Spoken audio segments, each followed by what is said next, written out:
దయగలిగిన మా కన్న తండ్రి, ఘనమైన అతి శ్రేష్టమైన మీ నామమునకు స్తుతులు స్తోత్రాలు దేవ. ఈ ఉదయకాల సమయంలో మీ కుమారుని యొక్క పునరుద్ధాన దినముగా తండ్రి, ఈ యొక్క దినమును తండ్రి మాకు అనుగ్రహించిన విధానమును బట్టి తండ్రి కృతజ్ఞతాస్తుతులు తండ్రి. ఇదిగో దేవా, మీరు మాకు ఇచ్చిన రక్షణను తండ్రి ఈ పునరుద్ధాన దినము రోజున తండ్రి జ్ఞాపకం చేసుకునడానికి, మీ కుమారుని జ్ఞాపకం చేసుకునడానికి, తద్వారా మిమ్మల్ని స్తుతించడానికి, కీర్తించడానికి, మీ కుమారుని గణపరచడానికి ఇచ్చిన సమయమును బట్టి తండ్రి కృతజ్ఞతాస్తుతులు. ప్రారంభ ప్రార్థన నుండి తండ్రి నడిపించిన విధానమును బట్టి తండ్రి కృతజ్ఞతాస్తుతులు తేవా. జరగనైన కార్యక్రమంలో కూడా తండ్రి తోడేయండి, నడిపించండి, మీకు ఆత్మ సహాయాన్ని అనుగ్రహించండి. ఇంతవరకు మీ కుమారులు నిలబెట్టి కొన్ని సంగతులను తెలియజేసి ఉన్నారు దేవా. ఇదిగో తండ్రి, మేము చల్లారిపోకుండానట్లుగా మా హృదయాలు మండాలి అని తండ్రి, మేము ఒకరికొకరు పురుగొలుపుకోవాలని తెలియజేసిన మాటలను బట్టి తండ్రి మీకే స్తుతులు స్తోత్రాలు దేవా. మరికొన్ని సంగతులను తండ్రి మీ గ్రంథంలో నుండి ఆలోచించుకుని చుండగా తండ్రి నిలబడిన నాకు తండ్రి మీకు ఆత్మ సహాయాన్ని అనుగ్రహించి మా నోట మీ మాటలుంచి వచ్చిన ప్రతి ఒక్కరూ తండ్రి ఆ మాటలను విని స్వీకరించి సంతృప్తి కలిగి తండ్రి తిరిగి వెళ్ళేలాగున తండ్రి మీరే కృప చూపించమని దేవా. మీ రక్షణ భాగ్యం ఎంత గొప్పదో తండ్రి, మేము ఎరిగితేనే యథార్థముగా మిమ్మల్ని ఆరాధించగలుగుతామని వ్రాయించిన బాటను బట్టి తండ్రి కృతజ్ఞతాస్తుతులు దేవా. మీ ప్రియకుమారుడైన యేసుక్రీస్తు వారి నామములో ఈ ప్రార్థన మనవులు అడిగి వేడుకుంటున్నాను పరమ తండ్రి, ఆమేన్.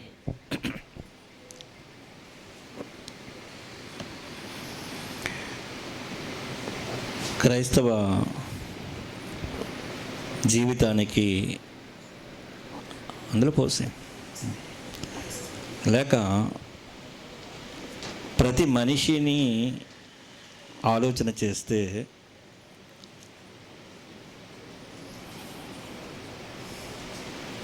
ఇతరులు చేసే భక్తికిని క్రైస్తవులు చేసే భక్తికిని వ్యత్యాసం అనేది జీవితాల్లో కనిపించాలి అనేది దేవుడు కోరుకుంటూ ఉన్నాడు.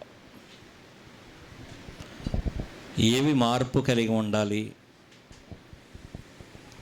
దేవునికి మనం ఇష్టలుగా ఉండాలి అంటే మనం వేటిలో మార్పు కలిగి ఉండాలో దేవుడు తెలియజేస్తున్నాడు గ్రంథంలో. దేవుడు నరుని యొక్క పైవేషమును చూడడు అని చెబుతున్నాడు. మనుషుల యొక్క ఆలోచనలకు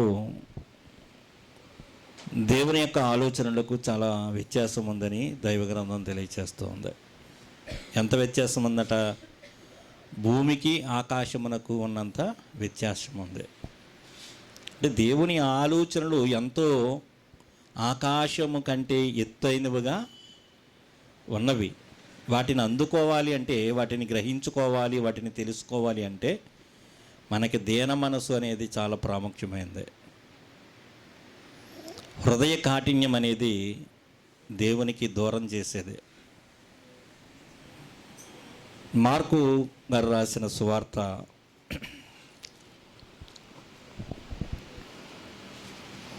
7వ అధ్యాయంలో మనం చదువుకున్న వాక్య భాగంలోనికి వెళితే 14వ వచనం నుంచి ముందుకు వెళదాం. అప్పుడు ఆయన జనసమూహమును మరల తన యొద్దకు పిలిచి, మీరందరూ నా మాట విని గ్రహించుడి. ఏం చేయాలి? దేవుని మాట విన్నప్పుడు ఏం చేయాలి?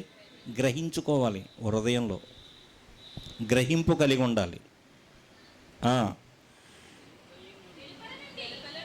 గ్రహించుడి అని చెబుతూ ఏం చెబుతున్నాడు? వెలుపల నుండి లోపలికి పోయి మనుష్యుని అపవిత్రునిగా చేయగలుగునది ఏదియూ లేదు కానీ, ఏది లేదట. బయట నుండి లోపలికి వెళ్ళే ఏదైనా సరే దానిలో ఏమి లేదు, అపవిత్రత లేదు అంటున్నాడు. లేదు కానీ లోపల నుండి బయలు వెళ్ళినవే మనుషుని అపవిత్రునిగా చేయుననెను. చూడండి, మనుషుల యొక్క ఆలోచనలకు దేవుని యొక్క ఆలోచనలకు చాలా వ్యత్యాసం ఉంటుంది. లోకంలో చూస్తే కనుక మనం ఒక దేవుని ఆలయానికి వెళ్ళాలంటే ఏం చేస్తారు? ముందుగా స్నానం, తలారా స్నానం చేయాలి. మామూలు స్నానం పనికిరాదు. అంటే మనుషుల ఆలోచనలు తల నుండి, అంటే మలినం అనేది దేవునికి కనిపించకూడదు అనేది మనిషి యొక్క ఉద్దేశం. మంచిదే, కానీ దేవుని ఉద్దేశం అలాంటిది కాదు. నీ శరీరానికి అంటుకున్న మలినం గురించి దేవుడు ఆలోచన చేయడం లేదు, దేవుడు బాధపడడం లేదు. కానీ నీ హృదయంలో ఉన్న మాలిన్యం గురించి దేవుడు బాధపడుతూ ఉన్నాడు. మనిషి యొక్క హృదయపు ఆలోచనల గురించి బాధపడుతూ ఉన్నాడు. ఏమిమ్మని దేవుడు కోరుతున్నాడు? హృదయాన్ని కోరుతున్నాడు. నీ హృదయాన్ని, నీ ధనాన్ని కాదు, నీ బంగారాన్ని కాదు, నీ దేనిని దేవుడు కోరడం లేదు. కానీ దేనిని అడుగుతున్నాడు? మన హృదయాలను అడుగుతున్నాడు దేవుడు. ప్రియమైన వాళ్ళారా, లోకస్తులకైతే తెలియదు ఏది దేవునికి అర్పించాలో, ఏది దేవునికి ఇవ్వాలో, దేవునికి ఏమి చెయ్యాలో, దేవుడు ఏం కోరుకుంటున్నాడో, దేవుడు మన పట్ల ఏమి ఆశ కలిగి ఉన్నాడో తెలియదు వారికి. ప్రియమైన వాళ్ళారా,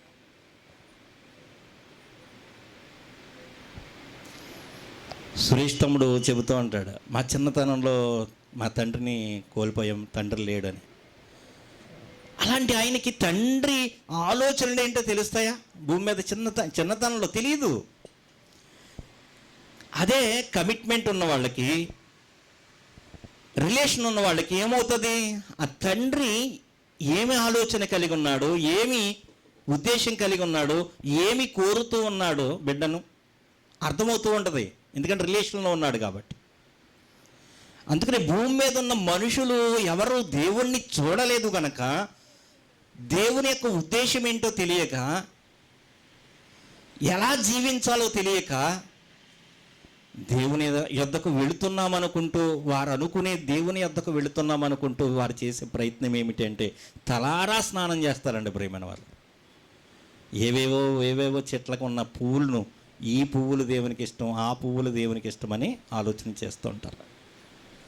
కానీ దేవుడు మన హృదయమునే అడుగుతున్నాడనే విషయం వారికి తెలియదు. కానీ క్రైస్తవులు కూడా ఎక్కడ మోసపోతూ ఉన్నారంటే, ఇదిగో ఇక్కడే మోసపోతూ ఉన్నారు.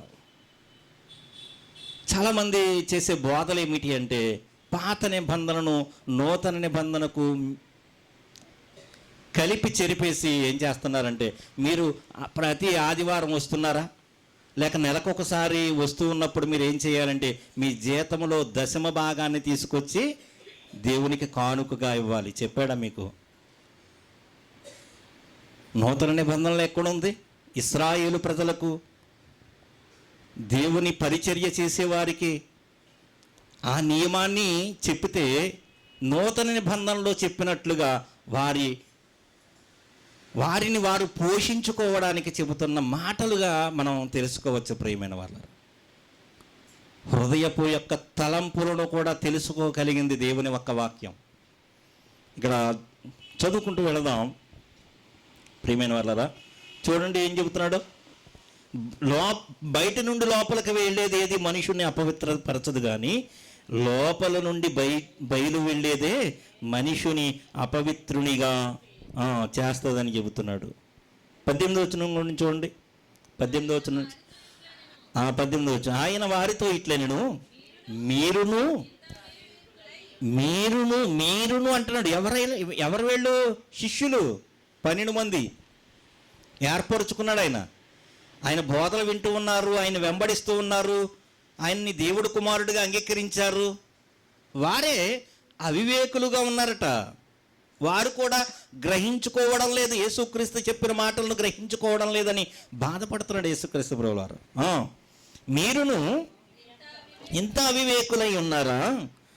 వెలుపల నుండి మనుషుని లోపలికి పోవునదేదియు వానిని మిత్రునిగా చేయజాలదని మీరు గ్రహింపకున్నారా? అది వాని హృదయములో ప్రవేశింపక కడుపులోనే ప్రవేశించి బహిర్భూమిలో విడవబడును. మనం తిన్న ఆహారం ఏమైపోతుందండి? ఏదైనా కలుషితమైంది తింటే ఏమవుతుంది? బహిర్భూమిలోకి వెళ్ళిపోతుంది. ఏమైనా ఉంటే ఒక పూట ఏమవుతుంది? తేడా చేస్తే కడుపుకి తేడా చేయొచ్చు. ఒక ట్యాబ్లెట్ వేస్తే సరైపోద్ది, సెట్ అయిపోద్ది అది. కానీ హృదయంలో ఉన్న చీకటి, హృదయంలో ఉన్న పాపము, హృదయంలో ఉన్న దేవునికి విరుద్ధమైన ఆలోచనలు, ఇవన్నీ ఎలా పోతాయి? చాలా ప్రయత్నాలే చేస్తూ ఉన్నారు ఈ భూమి మీద. ప్రతి ఒక్కడు కూడా దేవునికి ఇష్టంగా బ్రతకాలనుకునే ఆలోచనతో ఉన్నవారండి మనుషులందరూ.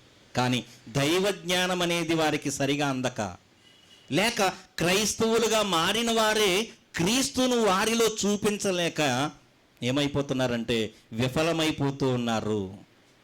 ఫలించవలసిన వారే ఏమైపోతున్నారు? ఫలించవలసిన తీగల వలె ఉండడం లేదు. ఎందుకంటే క్రీస్తుకు అంటకట్టబడి ఉంటేనే మనం ఫలిస్తాం. క్రీస్తుకు వేరుగా ఉంటే మనం ఫలించలేం.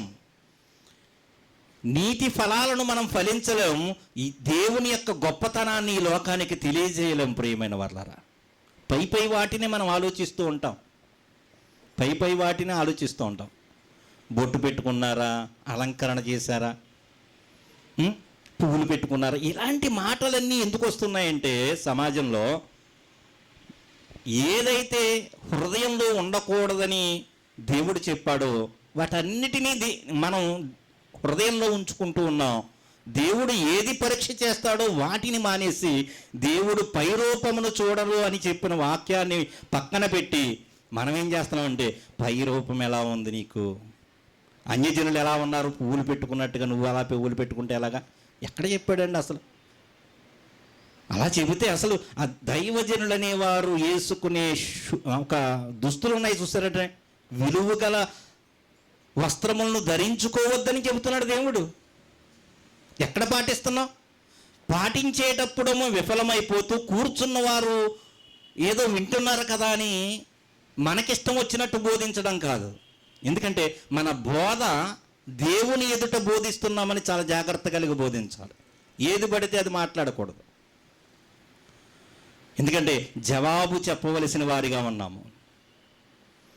అన్యజనులని ఆకర్షించేటట్లుగా మన మాటలు ఉండాలి. ఉప్పు వేసినట్లు ఉండాలి.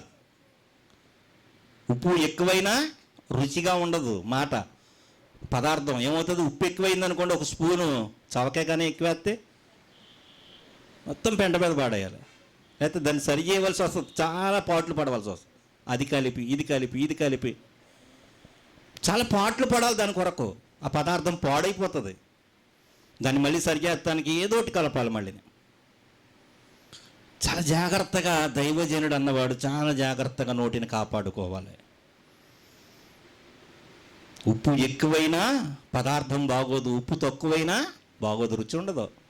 ఉప్పు తక్కువైతే పర్వాలేదండి, కొంచెం కలుపుకుని అడ్జస్ట్ చేసుకోవచ్చు. ఎక్కువైతే దాన్ని ఏం చేస్తాం?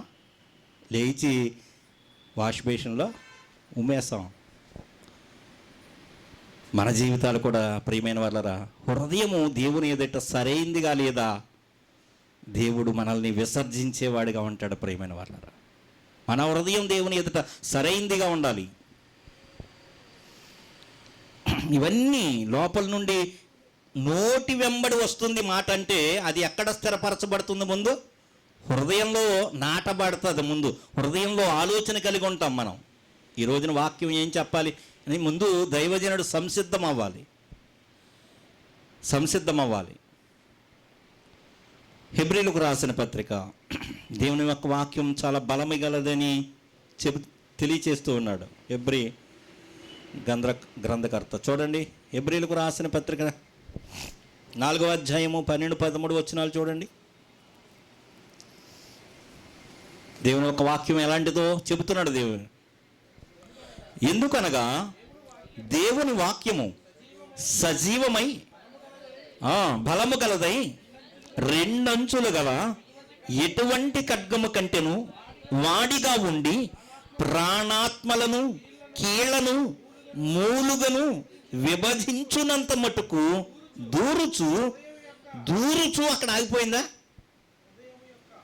హృదయము యొక్క తలంపులను, అంటే ఎక్కడొస్తాయి ఈ తలంపులన్నీ? అసలు దేవునికి విరుద్ధమైన ఆలోచనలన్నీ ఎక్కడొస్తాయి? హృదయంలో. ఆ హృదయపు తలంపుల్లోనికి వెళ్ళిపోతుందట. ఆ హృదయపు యొక్క తలంపులను శోధించినప్పుడు ఏం చేస్తుందంటే, ఆ హృదయంలో ఉన్న మాట చెడ్డ మాట అయితే కనుక నోటి దగ్గరికి వచ్చేస్తుంది. అది చెబుతున్నాడు. హృదయము యొక్క తలంపులను, ఆలోచనలను శోధిస్తుందట. వాక్యం శోధిస్తుంది. నీ ఆలోచనలు సరిగ్గా లేవా? నీ ఆలోచనలు సరిగ్గా లేవు, సరి చేసుకోమని చెబుతుంది దేవుని ఒక్క వాక్యం. మనం ఎక్కడ ఆగిపోతున్నాం? మన ఆలోచనల ప్రకారం మనం దేవునికి ఇష్టలుగా ఉన్నామేమో అనుకుని ఎదరికి వెళ్ళిపోతూ ఉన్నాం మన భక్తి జీవితంలో, ప్రియమైన వారు. కానీ హృదయాంతరంగములను ఎరిగిన వాడు అని చెబుతుంది దేవుని ఒక వాక్యం. దీన్ని పరిశీలన చేస్తాడు. నువ్వు ఎంత కాస్ట్లీ వాచి పెట్టుకున్నావో, ఎంత మంచి బట్టలు ధరించుకున్నావో, టై పెట్టుకున్నావా, దానికి కరెక్ట్ మ్యాచింగ్ వేసుకున్నావా లేదా, ఇవన్నీ ఎవరు చూస్తాం? మనుషులుగా మనం చూసుకుంటాం. ఇవన్నీ కాస్ట్లీ బట్టలు వేసుకున్నాడా, చాలా బాగున్నాయా లేదా, ఇవన్నీ మాట్లాడుకుంటాం. మనం మాట్లాడుకునే మాటలు. దేవుడు పరీక్ష చేసేది నీ హృదయాన్ని, నా హృదయాన్ని పరీక్ష చేస్తాడు. ఆ హృదయపు యొక్క తలంపులను మనం సరి చేసుకోవాలని దేవుని యొక్క వాక్యం సెలవిస్తూ ఉన్నది. ఇందాక మార్కు గారు రాసిన సువార్తలో నోటి వెంబడి వెళ్ళే మాటలే మనల్ని అపవిత్రపరుస్తుందని చెబుతున్నాడు కదా. యాకోబు గారు కూడా దాని గురించి మాట్లాడుతున్నారు. చూద్దాం రండి ఒకసారి. యాకోబు రాసిన పత్రిక మొట్టమొదటి అధ్యాయం 26వ వచనం.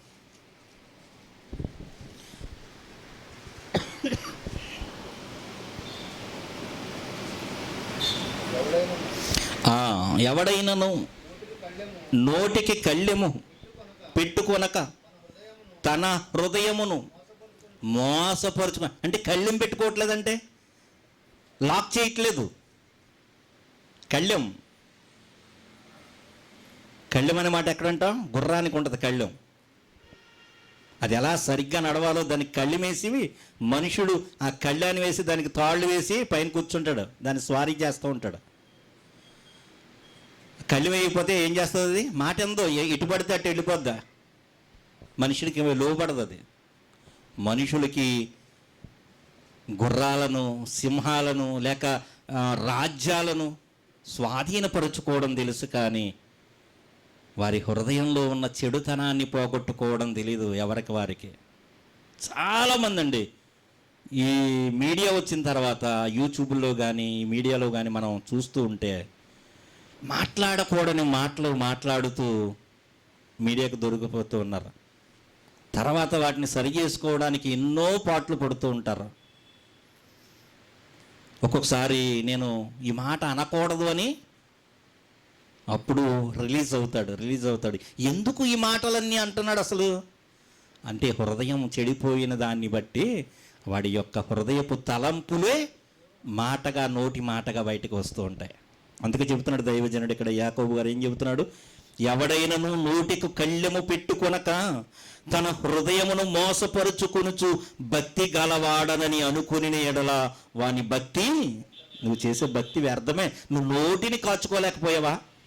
ఎదుటివాడేదో అన్నాడని, ఎదుటివాడేదో అంటే ఏమనాలి? నువ్వు దానికి క్షమించాలి నువ్వు, లేక దేవునికే, ఉగ్రతకే దేవుడికి అప్పగించుకోవాలి. అదే చెబుతుందా దేవుని ఒక వాక్యం? నిన్ను నిందించిన వారిని సహితము ఏం చేయమంటుంది? వారి గురించి కూడా వారు మారు మనసు పొందాలని మనం ప్రార్థన చేయాలి. వారొక్క మాట అంటే మనం ఏం చేస్తాం? వారు క్రైస్తవులు కాదు అసలు. నీది నిజమైన భక్తి కాదని చెబుతున్నాడు యాకోబు. నీకు కళ్ళెం ఎప్పుడైతే నోటికి పెట్టుకోలేదో అప్పుడు నీది నిజమైన భక్తి కాదు అని చెబుతున్నాడు. సాధ్యపడడం లేదు అంటే మనలో ఇంకా వాక్యానికి, అంటే దేవుని యొక్క వాక్యం వినబడుతూ ఉంది, మూలుగుల్లోనికి వెళుతుంది, హృదయపు యొక్క తలంపుల్లోనికి వెళుతుంది, నిన్ను అడ్డగిస్తుంది. ఈ మాట మాట్లాడకూడదని చెబుతూ ఉంది, కానీ నేను దాన్ని అదుపు చేసుకోలేకపోతున్నాను అంటే నీ భక్తి ఏమంటుంది? వ్యర్థము అని చెబుతున్నాడు దేవుడు. ప్రియమైన వారు, నువ్వు చేసే భక్తి వ్యర్థం, వేస్ట్. క్రియలలో కనిపించాలి మన భక్తి అనేది. మనం చాలా ఇదివరకండి చాలా పరుషంగా మాట్లాడేవాడు, చాలా బూతులు మాట్లాడేవాడు. ఎవరు అక్కలేదండి. అపోస్తుడైన పౌలు గారిని చూస్తే చెబుతాడు ఆయన. ఏమంటాడు? నేను క్రీస్తును తెలుసుకొనక మునుపు ఆయన జీవితం ఎలాంటిది? దోషకుడు, హింసకుడు. అలాంటి వాడు మారిపోయాడు. ప్రియమైన వాళ్ళరా, దేవుని కృప ఎప్పుడైతే అర్థమవుతుందో, ఆయన యొక్క పరిశుద్ధాత్మను ఎప్పుడైతే మనం పొందుకున్నామని అర్థమవుతుందో, దోషణకు ప్రతి దోషణ మనం చెయ్యం ప్రియమైన వాళ్ళరా.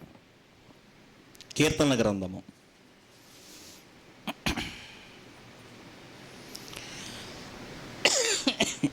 7వ కీర్తన 9వ వచనం చూడండి ఒకసారి.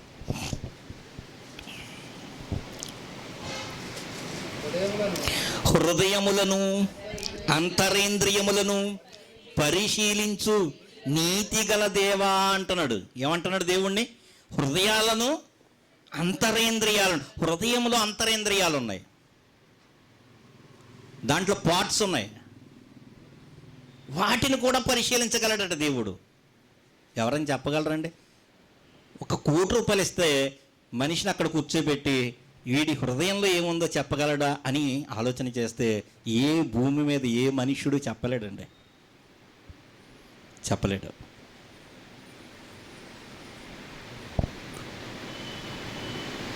కానీ దేవుడు మనల్ని కలగజేసిన వాడు, తన స్వరూపమందు కలగజేసుకున్న దేవుడు అంటున్నాడు, నీ హృదయములో ఏముందో, నీ అంతరంగములో ఏముందో నేను తెలుసుకోగలను అని భక్తుడు తెలియచేస్తున్నాడు. దావీదు భక్తుడు. ప్రియమైన వాళ్ళారా, ఇదే కీర్తన గ్రంథం 13వ అధ్యాయము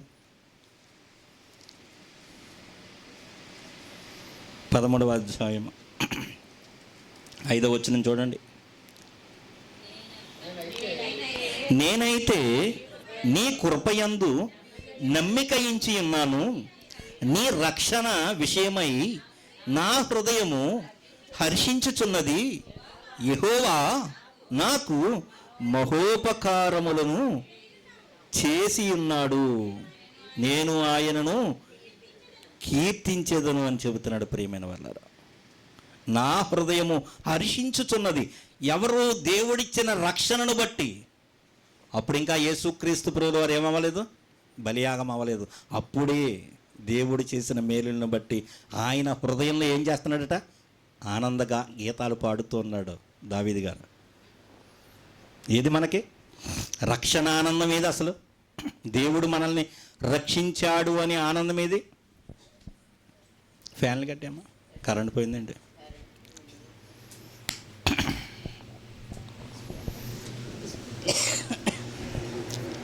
ఇదే కీర్తనల గ్రంథం 17వ అధ్యాయము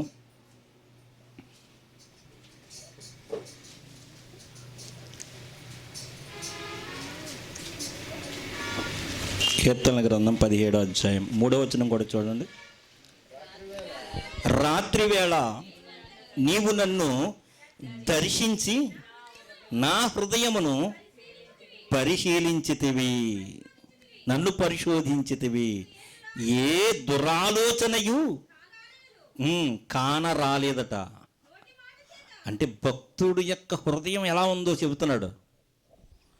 ఎప్పుడు వస్తాడట ఆయన? రాత్రి వేళ వస్తున్నాడు. మనం విశ్రమిస్తున్నప్పుడు వస్తూ ఉంటాడనమాట. ఏం చేస్తాడు? ఏం పరీక్ష చేస్తాడు? హృదయాన్ని పరీక్షిస్తాడు. నువ్వు హృదయాన్ని పరీక్ష చేసుకున్న నా హృదయంలో ఏం లేదని చెబుతున్నాడు భక్తుడు. కానరాదు అని చెబుతున్నాడు. అంటే దేవుడు ఎవరు అని మనం ఆలోచన చేస్తే, దేవుని ఒక వాక్యం సజీవమైనదయి, ఆయన వాక్యం 2 అంచుల ఎటువంటి ఖడ్గము కంటెను వాడిగలిగినదై మన యొక్క హృదయపు ఆలోచనలు కూడా లోనికి వెళ్ళిపోయి పరిశోధిస్తుందట. మన నోటిని చాలా జాగ్రత్తగా మనం కాపాడుకోవాలి. మన భక్తి విధానాన్ని మనం నడుచుకునేటప్పుడు చాలా జాగ్రత్త కలిగి ఉండాలి. ఎందుకంటే మనలోనికి ఈ రోజున మన హృదయాన్ని దేవుడు ఏం చేశాడు? యేసుక్రీస్తు ప్రభువు వారి యొక్క రక్తం ద్వారా పరిశుద్ధపరిచాడు. ఆ పరిశుద్ధపరచబడిన ఆ హృదయము దేవుడు అలాగే ఉంచమని కోరుతూ ఉన్నాడు. మళ్ళీ చెడు ఉద్దేశాలు, ఒకరి మీద ఒకరి ద్వేషాలు, ఇవన్నీ లోకస్తుల్లో ఉండేవి. సువార్త చేద్దామని చెప్పేసి పాలి వెళ్ళినప్పుడు ఆయన మాట్లాడిన మాటలు ఇదివరకే విన్నాను. ఆయన గురించి సాక్ష్యం నేను ఏ సంఘానికి వెళ్ళినా మనం ప్రార్థన చేస్తేనే దైవజనులకి ఇష్టం లేదండి అక్కడ. దాని గురించి ఎక్కడికి వెళ్ళకుండా సంఘాలంటే నాకు చాలా విరక్తి కలిగింది. ఇంటి దగ్గరే ఉండి నేను ప్రార్థన చేసుకుంటాను. అనేకుల గురించి ప్రార్థన విజ్ఞాపనలు నా దగ్గరకు వస్తూ ఉంటాయి, నేను ప్రార్థన చేస్తూ ఉంటాను, అనేక చోట్లకు వెళుతూ ఉంటాను అని ఆయన చెప్పినప్పుడు నిజమే కదా. సంఘములన్నీ కూడా ఎలాంటి భయంతో ఈ రోజున ఉన్నారంటే, చర్చి కట్టుకున్నప్పుడు ఆ చర్చి దగ్గర ఏం చేస్తున్నారు, ఒక స్టేజ్ లాగా వేసి బలిపీఠం అని చెప్పి భయపెడుతూ ఉన్నారు. ఈ బలిపీఠం మీదకి ఎవరు ఎక్కకూడదు. చాలామంది స్టేజ్ మీదకి ఎక్కనివ్వరండి. పాట పాడటానికి కానీ ప్రార్థన చేయడానికి కానీ ఎవరు వెళ్ళాలంట, అభిషేకించబడిన వాడే. వాళ్ళకి తెలియని విషయం ఏంటంటే, ఈ రోజున యేసుక్రీస్తునందు బాప్తీసం తీసుకున్న నీవు, నేను, ప్రతి ఒక్కరము కూడా పరిశుద్ధాత్మ బాప్తీసం లోనికి వెళ్ళిన వారమే. ఇది అర్థం కాక వారి యొక్క ఆధిక్యత ఎక్కడికి పోదండి. మనల్ని మనం తగ్గించుకున్నప్పుడు దేవుడు మనల్ని హెచ్చిస్తాడు తప్పనిసరిగా. మన ఆధిక్యత పోతాది అనుకుని ఎప్పుడు బాధపడక్కర్లేదు. మనల్ని ఎక్కడ ఆయన బలిష్టమైన రెక్కల కింద మనం ఎప్పుడైతే దేన మనస్కులమై ఉంటామో మనల్ని హెచ్చిస్తాడు. ప్రతి ఒక్కరిని శిష్యులుగా చేయమని దేవుడు కోరుతూ ఉన్నాడు. ఆయన చెప్పిన ఆవేదన ఏమిటి అంటే, ఇదిగో ఇలా ఉన్నాయి సంఘాల్లో కనుక విభేదాలుగా ఉన్నారు కనుక నేను ఏ సంఘానికి వెళ్ళనండి, ఇంటి దగ్గరే ఆరాధన చేసుకుంటానని చెప్తాను. ఎందుకంటే యేసుక్రీస్తుని అంగీకరించిన తర్వాత కూడా హృదయాలలో మార్పు లేదు. పై రూపంలో కానీ మార్పు లేకపోతే ఊరుకోరు. నువ్వు బొట్టు పెట్టుకొచ్చావా, ఎలాంటి డ్రెస్ వేసుకున్నావో, లేక ఎలాంటి చీర కట్టుకున్నావో, ఎలాంటి దుస్తులు ధరించుకున్నావో, ఈ పై రూపాలను చూస్తున్నారు. హృదయాంతరంగాలు నిజమైన భక్తి చేస్తున్నాడా? యేసుక్రీస్తు చెప్పినట్లుగా అసలు ప్రార్థనలో ఏమైనా ఎదుగుదల ఉందా? పరిశుద్ధాత్మ సహాయాన్ని పొందుకుని ఎదుగుతూ ఉన్నారా? ఇవేవి ఆలోచనలు లేవు. కానీ ఎందుకంటే మనుషుని యొక్క ఆలోచనలు ఎలా ఉంటాయంటే, మన ఆలోచనలన్నీ భూమిపైన వాటిపైనే ఉంటాయి. కానీ అపోస్తులుడైన పౌలు గారు ఏం చెబుతున్నాడు? పైనున్న వాటి కొరకు మీరు ఆలోచన చేయండి. హృదయం చెడిపోతే ప్రేమైన వాళ్ళరా మనం దేవుణ్ణి ఆరాధించలేం.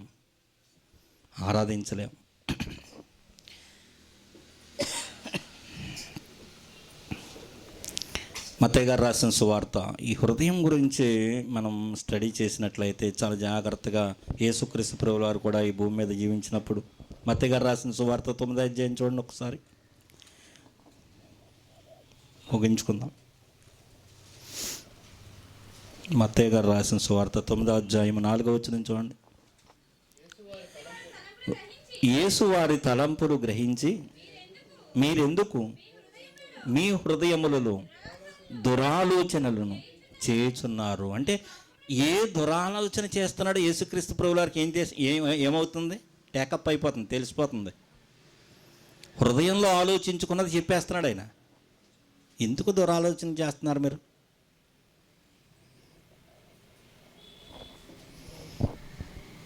యేసుక్రీస్తు ప్రభువు వారు ఎంత గొప్పవాడంటే, తండ్రితో సమానుడైన తండ్రి ఎలాంటి వాడంటే పాతాళమును సహితము తేటగా చూడగలిగిన వాడు. హృదయాలను కప్పుకోవద్దు ప్రియమైన వాళ్ళరా. దేవుని ఎదుట మన హృదయాలను కుమ్మరించాలి దేవుని ఎదుట.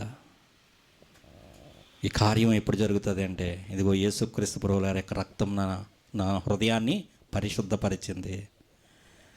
నేను ఇలా పరిశుద్ధుడిగా జీవించడానికే యేసుక్రీస్తు రక్తాన్ని కార్చాడు. అది అమూల్యమైనది, వెలకట్టలేనిది. వెండి బంగారముల వంటి క్షయ వస్తువుల చేత కాదు నన్ను దేవుడు విడిపించింది. పాప విమోచన నాకు కలిగించాడు, పరిశుద్ధుడిగా చేశాడు. హృదయాన్ని నూతన సృష్టిగా, క్రీస్తు ఆత్మను నాలో ఉంచి నూతన సృష్టిగా చేశాడు గనక మనం కుటుంబాలలో ఉన్న భార్యాభర్తలు కానివ్వండి, తల్లిదండ్రులు కానివ్వండి, పిల్లలు కానివ్వండి, జాగ్రత్తగా, చాలా జాగ్రత్తగా మాట్లాడాలి. నోటి మాట వెంబడి వచ్చే మాట అపవిత్రపరుస్తుంది అని చెబుతున్నాడు. ఆ మాట రావడానికి గల కారణం ఏంటి? హృదయంలో ముందు నిశ్చయించుకుంటాం మనం. అందుకని హృదయాంతరంగములను పరిశోధించే దేవుని ఎదుట మనం చాలా జాగ్రత్తగా కలిగి జీవిందాం ప్రియమైన వాళ్ళారా. అపోస్తుల కార్యముల గ్రంథం 8వ అధ్యాయము. యేసుక్రీస్తు ప్రభువుల వారే కాదు, ఆనాడు భక్తులు కూడా పరిశుద్ధాత్మను కలిగిన వారై ఎదుటి వారి యొక్క హృదయములను గ్రహించగలిగినట్లుగా మనం చూడగలుగుతాం ఒక వాక్యంలో. అపోస్తుల కార్యముల గ్రంథం 8వ అధ్యాయము. ఈ యొక్క సందర్భం మనకు తెలుసు. సీమోన్ అని ఒక మనుష్యుడు, గారడీ చేసేవాడు ఉన్నాడు. అతను ఏం చేయాలనుకున్నాడంటే, పేతురు గారు కార్యాలు జరిగిస్తున్నప్పుడు, రోగాలను పోగొడుతున్నప్పుడు, పరిశుద్ధాత్మ వరం ఉంటే చాలా ధనాన్ని సంపాదించుకోవచ్చనే ఆలోచనతో, హృదయపు చెడుతనంతో వారి దగ్గరికి వచ్చి అడుగుతున్నప్పుడు, ఇదిగో నా వెండిని తీసుకుని నాకు ఆ వరాన్ని ఇవ్వరా అని అడుగుతున్నప్పుడు ఆయన చెబుతున్న మాటను మనం చూడండి. 8వ అధ్యాయం 21వ వచనం చూడండి. ఇదంతా సందర్భాలు తెలుసు కనుక. నీ హృదయము దేవుని ఎదుట, ఎవరు చెప్తున్నాడు ఈ మాట? 20వ వచనం చూడండి, పేతురు గారు. అందుకు పేతురు, నీవు ద్రవ్యమిచ్చి దేవుని వరము కొందునని తలంచు కొనినందున నీ వెండి నీతో కూడా నశించునుగాక. ఏం సంపాదించుకోవాలనుకుంటున్నాడు? ఆడి దగ్గర ఉన్న వెండితో పరిశుద్ధాత్మ అనే వరాన్ని పొందేయాలనుకుంటున్నాడు. ఇలా వస్తాడా పరిశుద్ధాత్ముడు? కొనుక్కుంటే వచ్చేవాడు కాదు ప్రేమైన వాళ్ళ. ఇంకేమంటున్నాడు చూడండి, నీ హృదయము దేవుని ఎదుట సరైనది కాదు గనుక ఈ కార్యమందు నీకు పాలు పంపులు లేవు. కాబట్టి అవకాశం ఇస్తాడని చెబుతున్నాడు. మళ్ళీ చూడండి, కాబట్టి ఈ నీ చెడుతనమును మానుకుని మారు మనస్సు నుండి ప్రభువును వేడుకొనుము. ఒకవేళ నీ హృదయాలోచన క్షమింపబడవచ్చును. ఎక్కడ జరగాలండి మార్పు? మనుష్యుడికి ఎక్కడ జరగాలి మార్పు? హృదయంలో ఉండే ఆలోచన, ఇది మార్పు కలగాలి.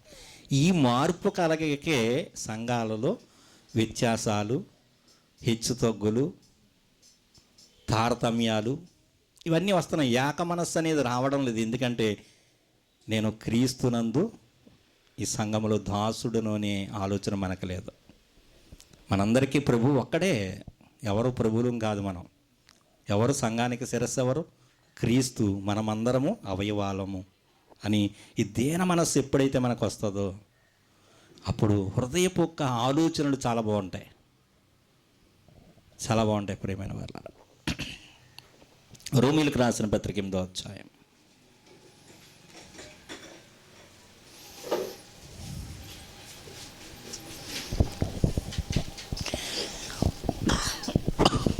రోమీలకు రాసిన పత్రిక 8వ అధ్యాయం 27వ వచనం. మరియు హృదయములను పరిశోధించువాడు ఆత్మ యొక్క మనస్సు ఏదో ఎరుగును. ఏలయనగా దేవుని చిత్త ప్రకారము పరిశుద్ధుల కొరకు విజ్ఞాపన చేయుచున్నాడట. ఎవరు? యేసుక్రీస్తు ప్రభువుల వారు పరిశుద్ధులైన వారి కొరకు విజ్ఞాపన చేస్తూ ఉన్నాడు. ఎందుకంటే మనం తొట్రెల్ల పోకుండా ఉండాలని మన కొరకు విజ్ఞాపన చేస్తూ ఉన్నాడు ఆయన. అదే పని అండి ఇంకా ఆయనకి, యేసుక్రీస్తు ప్రభువుల వారికి.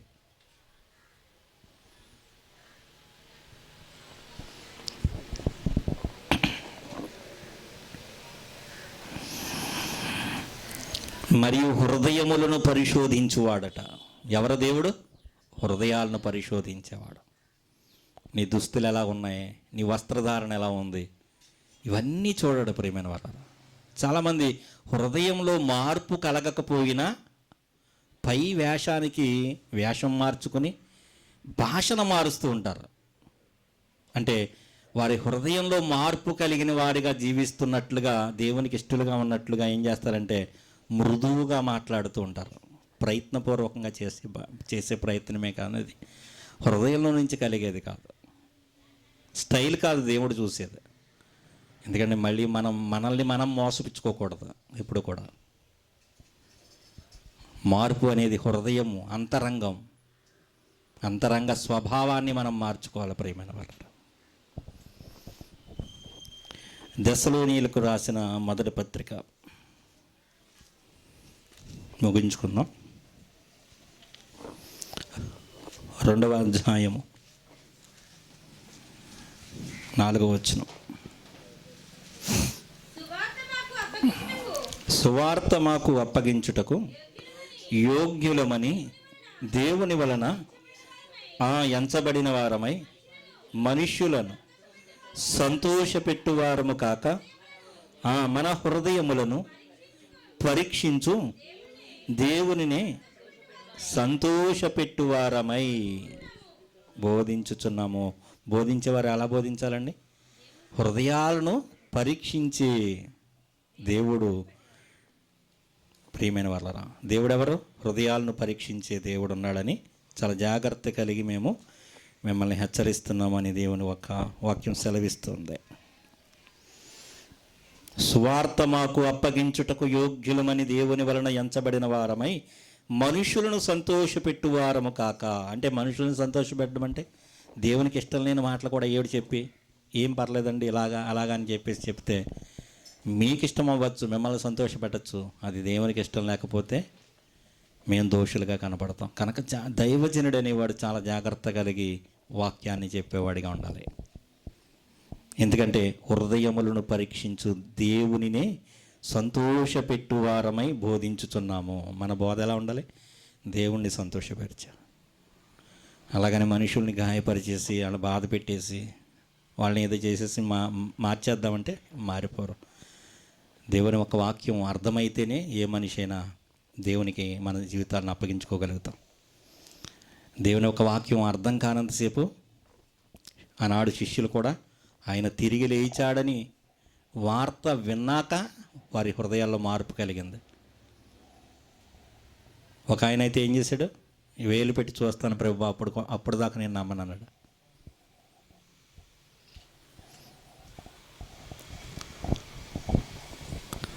చూచి నమ్మువారి కంటే చూడక నమ్మువారు మరి ధన్యులు అని చెబుతుంది దేవుని ఒక వాక్యం. యేసుక్రీస్తుని మనం చూడలేదు. దేవుని ఒక వాక్యాన్ని బట్టి, సువార్తను బట్టి మనం దేవుని యొద్దకు వచ్చిన వారము. మన హృదయాంతరంగమును దేవుడు పరీక్ష చేస్తాడని మనం నిజమైన భక్తిని ఎలా చేయాలనేది మరి గ్రహించుకుంటూ దేవుణ్ణి సంతోషపెట్టేవారిగా మన హృదయాలను దేవుని ముందు పరిశుద్ధాత్మ ద్వారా కుమ్మరించుకుందాం. చిన్న ప్రార్థన చేసుకుందాం. దేవుడి మాటలన్నిటినీ మన వినికిడిలో దీవించి ఆశీర్వదించునుగాక. ఆమేన్. దయగలిగిన మా కన్న తండ్రి, ఘనమైన అతి శ్రేష్టమైన మీ నామమునకు స్తుతులు స్తోత్రాలు దేవా. హెబ్రీ గ్రంథకర్త ద్వారా తెలియజేసిన మాటలను బట్టి వాక్యము రెండంచులు గల ఎటువంటి ఖడ్గము కంటేనో వాడిగలిగినదై హృదయం యొక్క తలంపుల్లోనికి, మూలుగుల్లోనికి వెళ్ళిపోతుందని సెలవిచ్చారయ్యా. మా హృదయాన్ని మేము మోసపరుచుకొనక, హృదయంలో చెడుతనం ఉంచుకొనక, మీకు ఇష్టమైన హృదయముగా తండ్రి మేము మార్చిపడడానికి కృప చూపించిన విధానమును బట్టి మీరు మా హృదయాల్లోనికి తండ్రి పరిశుద్ధాత్మను అనుగ్రహించిన విధానమును బట్టి ఆ పరిశుద్ధాత్ముడు మాలో ఉన్నాడని తండ్రి జాగ్రత్త కలిగి మేము జీవించలాగన, భక్తి చేయలాగన మమ్మల్ని అందరినీ దీవించి ఆశీర్వదించమని. మీరు పై రూపమును చూడరు అని సెలవిస్తున్నారయ్యా. పై వేషమును చూడరు, హృదయాంతరంగముల్ని చూస్తారని భక్తుల ద్వారా రాయించిన మాటలన్నిటినీ తండ్రి మేము తెలుసుకుని ఉన్నాం. మా హృదయాలను మేము మోసపుచ్చుకొనక మీరు మా హృదయములు పరిశీలన చేయగలవారని, తేటగా తెలుసుకొనగలిగిన వారని, హృదయం యొక్క తలంపుల్లో కూడా తండ్రి ఏముందో తెలుసుకోగలరు తండ్రి. మీ ఎదుట యథార్థమైన భక్తి చేయడానికి మీ కృపను మాకు అనుగ్రహించి మీరు మహిమ పొందమని తండ్రి మీ యొక్క పరిశుద్ధాత్మ సహాయాన్ని బట్టి కృతజ్ఞతాస్తుతులు చెల్లిస్తాం. ఎంతవరకు నిలబడిన నా యందు ఏమీ లేదు కానీ తండ్రి, మీ యొక్క పరిశుద్ధాత్మ సహాయంతో నడిపించిన విధానమునకై మరొకసారి కృతజ్ఞతాస్తుతులు చెల్లిస్తూ యేసుక్రీస్తు ప్రభువారి నామంలో ఈ ప్రార్థన మనవులు అడిగి వేడుకొనుచున్నాను పరమ తండ్రి. ఆమేన్.